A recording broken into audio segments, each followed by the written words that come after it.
So hello friends, how are you. देखिए, आज मैं आपके लिए कुछ प्रीवियस ईयर एग्जाम में आए हुए नरेशन के क्वेश्चन लेकर आया हूँ। तो इनको आज हम प्रैक्टिस करेंगे कि क्या हमारी अप्रोच होनी चाहिए, कैसे हम ऐसे क्वेश्चनों को सोल्व करेंगे। देखिए, अगर पर्टिकुलरली मैं एसएससी सीपीयू की बात करूं या एसएससी स्टेनोग्राफर की बात करूं, उसमें 10 नंबर का एक सेट आता है, यानी 10 क्वेश्चन का एक पूरा सेट आता है, यानी 10 नंबर के 10 क्वेश्चन आते हैं। ठीक है। और अगर बाकी एग्जाम्स की मैं बात करूँ, जैसे सीएसएल हो गया, सीजीएल हो गया, एमटीएस हो गया, इनमें हर एग्जाम में कम से कम दो दो क्वेश्चन आते हैं। ठीक है। तो वेरी इंपॉर्टेंट टॉपिक है। देखिए, आज हम सोचेंगे, आज से समझेंगे कि कैसे हम ऐसे क्वेश्चनों को ओनली ऑप्शन की सहायता से कर सकें। तो चलिए स्टार्ट करते हैं। पहला जो हमारा क्वेश्चन है वो है, he told you that he had not known that it was your birthday that day. ठीक है। अब देखिए, ये सेंटेंस है, ये ऑलरेडी हमें पैसिव वॉइस में दिया हुआ है। ठीक है। तो हम ये देखेंगे एक्टिव वॉइस से पैसिव वॉइस में कैसे बनाना है, यानी हम ऑप्शन से जो हमारे कुछ सेंटेंस दिया हुआ है वो कैसे बनेगा, हमें ये देखना है। तो देखिए, ऐसे क्वेश्चनों में हमारे पास बहुत आसान होता है। जब हमारे पास ऑप्शन दिए होते हैं तो हमारे को ऐसे क्वेश्चनों को सोल्व करना बहुत आसान होता है, एक्यूरेसी के साथ, और कम समय में हम सोल्व कर सकते हैं। तो देखिए, आपको कंसेप्ट पूरे पते होने चाहिए ऐसे क्वेश्चन सोल्व करने से पहले। अब देखिए, आपको पता होना चाहिए कि कैसे टेंस का कन्वर्जन होगा, कैसे प्रोनाउन चेंज होगा। ठीक है। कैसे अदर वर्ड चेंज होंगे। ठीक है।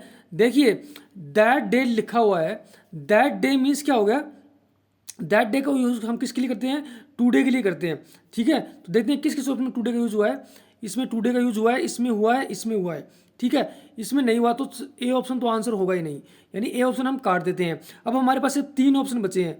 देखिए, अब हमें पता होना चाहिए कि अगर टेंस है किसमें है, पास्ट परफेक्ट टेंस में है। पास्ट परफेक्ट टेंस में टेंस जब भी होगा जब वो किसमें हो, सिंपल पास्ट में हो।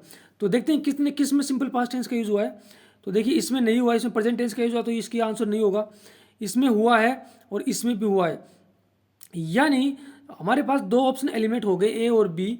सी और डी में से कोई एक आंसर हो सकता है। ठीक है।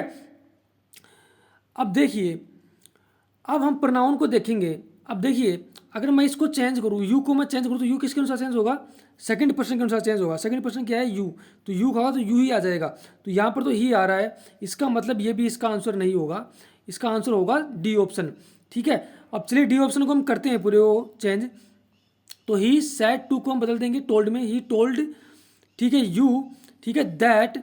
अब आई है, आई है, मैंने बताया था आपको, जो फर्स्ट पर्सन होते हैं कौन कौन से होते हैं, आई और वी, वो सब्जेक्ट के अनुसार चेंज होते हैं। सब्जेक्ट क्या है यहाँ पर, ही है, तो ही में चेंज हो जाएगा। तो he told you that he. अब टेंस है वो किस में है, सिंपल पास्ट टेंस में है। यानी डिड का यूज अगर किसी टेंस में हुआ था वो सिंपल पास्ट टेंस का यूज हुआ है, उसको हमें पास्ट परफेक्ट में बदल देंगे। यानी सिंपल पास्ट टेंस को हम पास्ट परफेक्ट में बदल देंगे, तो किस में बदल जाएगा, हैड नॉट नोन में बदल जाएगा। ठीक है। आगे है दैट। ठीक है। इट क्या है, इट थर्ड केस का प्रोनाउन है। थर्ड केस के प्रोनाउन में कोई चेंज नहीं होगा। थर्ड केस के प्रोनाउन और कौन कौन से होते हैं, इट होता है, ही होता है, सी होता है, दे होता है, तो इनमें कोई चेंज नहीं होता है। तो ऐसे कैसा आ जाएगा, तो ऐसे कैसा आ गया, इट। ठीक है। तो इज है, इज मीन्स किस कैसा होगा, सिंपल प्रेजेंट टेंस है। ठीक है। तो मैं उसको वाज में बदल दिया। तो इस तरह से हम चेंज कर सकते हैं। तो देखिए, ऑप्शन से हम देखते हैं आंसर का पता लगा सकते हैं कौन सा ऑप्शन इसका आंसर होगा।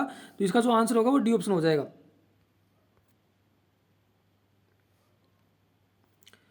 तो देखिए फ्रेंड्स, अगला जो हमारा क्वेश्चन है वो है, he said to me what a pity you missed the party. अब देखिए, हमें देखते ही पता चलेगा कि सेंटेंस कैसा है, एक्सक्लेमेटरी सेंटेंस है।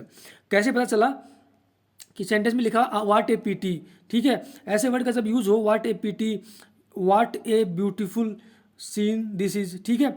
अब ऐसे वर्ड का यूज हो तब हम समझें कि एक्सक्लेमेटरी सेंटेंस है।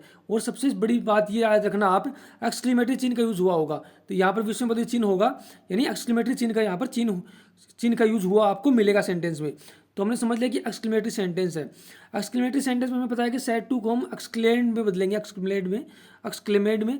तो देखिए किस किस में एक्सक्लेमेड में बदला हुआ है, इसमें बदला हुआ है, इसमें बदला हुआ है, इसमें नहीं बदला, तो डी ऑप्शन एलिमिनेट हो गया। अब हमारे पास सिर्फ 3 ही ऑप्शन बचे हैं, ए बी और सी बचे हैं। ठीक है। और कंजक्शन हमेशा दैट का यूज होगा। ठीक है। एक्सक्लेमेटरी सेंटेंस में कंजक्शन हमेशा दैट का यूज होगा। तो देखिए किसमें कंजक्शन दैट का यूज हुआ, ये तो एलिमिनेट हो गया। इसमें वाट कंजक्शन का यूज हुआ, वाट कंजक्शन का यूज नहीं होगा, तो ये भी एलिमिनेट हो गया। अब हमारे पास सिर्फ 2 ऑप्शन बचे हैं, बी और सी एलिमिनेट हो गए। यानी ए और बी में से कोई आंसर होगा, ठीक है। अब हमने देखा मिस्ड यूज हुआ है, मिस विद टू है इसमें यूज हुआ है, यानी सिंपल पास्ट टेंस का हुआ है। सिंपल पास्ट टेंस किस में चेंज होगा? पैसिव वॉइस के इसमें नरेशन के अंदर, डायरेक्ट से इनडायरेक्ट के अंदर। देखिए इनडायरेक्ट के अंदर किस में चेंज होगा?